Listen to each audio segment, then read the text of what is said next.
Hello guys, welcome to my channel. তো আজকে আমরা কথা বলবো অতি উত্তম বলে একটা মুভি আসছে, তো তার ট্রেলার লঞ্চ হয়ে গেছে। তো ওই ট্রেলারটা আমি দেখলাম, আমাকে তো বেশ ভালো লেগেছে। এবার এই ট্রেলারটা আমি ভিডিওর ডেসক্রিপশনে দিয়ে দেবো এবং আপনারা ওই ট্রেলারটা একবার হলেও দেখে আসবেন।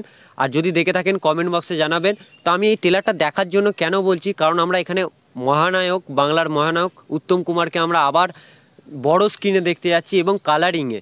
আমরা এতদিন ব্ল্যাক অ্যান্ড হোয়াইটে দেখেছিলাম তাকে, এবং আমিও দেখিনি, কিন্তু যারা দেখেছে তারা কিন্তু ব্ল্যাক অ্যান্ড হোয়াইটই উত্তম কুমারকে দেখেছে। কিন্তু এখানে আমরা কালার, এই যে নতুন জেনারেশনে কালারে বড় পর্দায় আমরা তাকে দেখতে চলেছি। তো গাইজ, এই মুভিটার কাজ অনেক দিন আগে থেকে আরম্ভ হয়েছে। সৃজিত মুখার্জি, সে ডাইরেক্টর, সে অনেক দিন আগে থেকে এই মুভিটার জন্য খেটেছে এবং ট্রেলার দেখে মনে হচ্ছে বিশাল খেটেছে এই মুভিটা। কারণ যেখানে আর কি উত্তম কুমারকে করেছে, সে তো আর আজকে বেঁচে নেই, কিন্তু তার যে আগেকার মুভির ক্লিপসগুলোকে নিয়ে কেটে কেটে কেটে কেটে এই নতুন জেনারেশন এই মুভিতে সেটাকে দেওয়া, এবং সেখানে উত্তম কুমারের যে আর কি ক্যারেক্টারটা তাকে ব্ল্যাক অ্যান্ড হোয়াইট, এবং যারা আর কি মুভিটা করছে রিয়ালিটিতে যেটা হচ্ছে সেইখানে তারা রঙিন। এইখানে যে দুটো ম্যাচ করেছে খুবই সুন্দর লেগেছে। এবং গাইস, সব থেকে বড় জিনিস হচ্ছে এখানে উত্তম কুমার যে ক্যারেক্টারটা নিয়েছে সেটা হচ্ছে তার ভূত, মানে তার আত্মা। তার আত্মার সাথে, মানে এই যে দুজন ক্যারেক্টার, তা এই অনিন্দ আর এই ক্যারেক্টারটা আমার নাম জানা নেই, তো তারা দুজন আর কি উত্তম কুমারের মানে আত্মাটাকে সাথে দেখতে পায় এবং তার সাথে তারা দুজন কথা বলতে পায়, কিন্তু অন্যজন কিন্তু দেখতে পায় না। এবং উত্তম কুমারের তারা বিরাট বড় ফ্যান, এবং বরাবর উত্তম কুমার তাদের সাথে কথা বলছে, তাদের অনুভব হচ্ছে এইটা নিয়ে। এবং আপনারা যদি এই ট্রেলারটা দেখেন, আপনারা একটা জিনিস বুঝবেন যে এর যে মেকার্সরা কতটা এই মুভিটা করতে যে খেটেছে। কারণ তার যে আগেকার মুভিগুলোর ছোট ছোট ক্লিপ নিয়ে সেই এই মুভিতে জোড়া চারটিখানি ব্যাপার নয়।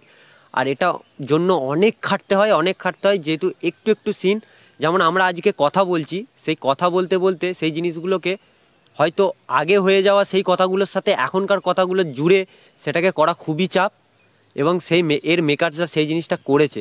গাইজ, আমাকে মনে হচ্ছে এই মুভিটা খুবই ভালো হবে। এবং সবথেকে বড় জিনিস, এখানে অনেক ফানি মুভমেন্ট আছে যেগুলো আপনারা দেখলে সত্যি হাসবেন। যেখানে উত্তম কুমার বলছে যে, সেখানে সে বলছে যে আমার প্রেত আত্মার সাথে কথা বলছো ইডিয়ট। তার যে কথাগুলো এত সুন্দর, আমি হয়তো উত্তম কুমারের মুভি দেখিনি কোনো দিন, বা আমার আগেও কোনো নলেজ ছিল না, বা কোনো ব্ল্যাক অ্যান্ড হোয়াইটের আমি মুভি দেখিনি। কিন্তু এই ছোট্ট ছোট্ট জিনিসগুলো ট্রেলারে দেখে আমার তো খুব ভালো লেগেছে যে হ্যাঁ, উত্তম কুমার কেন আজ মহানায়ক। এবং এই যে বাঙালির মানে সত্যি কথা বলতে উত্তম কুমার হচ্ছে বাঙালির ইমোশন। এই নামটা বাঙালিদের সামনে মানে রাখলেই তারা আর কি, মানে আর কোনো কথাই ভাবে না। মানে তারা উত্তম কুমারের এত বড় ভক্ত বাঙালিরা। তো আপনারা হয়তো জানেন সব কিছুই উত্তম কুমারের ব্যাপারে। তো তারকে আমরা এত বছর বাদ, আজ থেকে 41 বছর পর আমরা তাকে বড় স্ক্রিনে দেখছি। সে আজ বেঁচে নেই, কিন্তু তার যে আমি বললাম ক্লিপগুলোকে নিয়ে এত সুন্দর ক্রিয়েট করেছে, যে জিনিসটা আমাকে খুব ভালো লেগেছে। আপনারা ট্রেলারটা দেখুন, আমি ডেসক্রিপশনে দিয়ে দিয়েছি। ট্রেলারটা না দেখে থাকলে দেখুন, অবশ্যই আপনাকে ট্রেলারটা ভালো লাগবে। আর গাইজ, এই মুভিটা নিয়ে আমি বিশাল এক্সাইটেড, আমি তো দেখবই মুভিটা।